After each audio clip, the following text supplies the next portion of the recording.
બનાસકાંઠા જિલ્લાના મુખ્ય મથક પાલનપુરમાં ગોબરી રોડથી જગાળાને જોડતા રસ્તાના રિનોવેશનનું કામ મોટા ઉપાડે શરૂ કરવામાં આવ્યું, પરંતુ હજુ સુધી કામગીરી પૂરી ન થતા વાહન ચાલકોને ભારે હાલાકીનો સામનો કરવો પડી રહ્યો છે।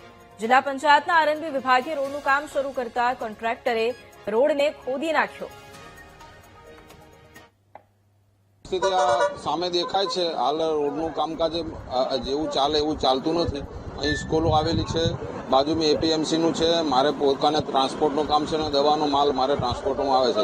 હવે ગાડીઓ મારે ફેરવીને લઈ જવી પડે છે। જેમ બને એમાં રોડ જલ્દી પૂરો થાય તો આ પબ્લિકને થોડી રાહત મળે। અત્યારે અમે જગાણાથી પાલનપુર રોજ ધંધા અર્થે જઈ રહ્યા છીએ, સલૂનમાં કામ કરી રહ્યા છીએ।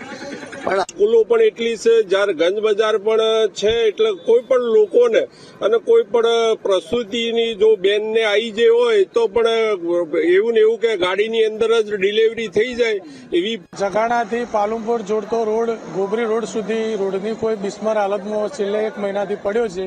હજી સુધી કોઈ એની વ્યવસ્થા થતી નથી। આ દવાખાના આવેલા છે, સ્કૂલો આવેલી છે, આવવા જવામાં બહુ તકલીફ પડે છે।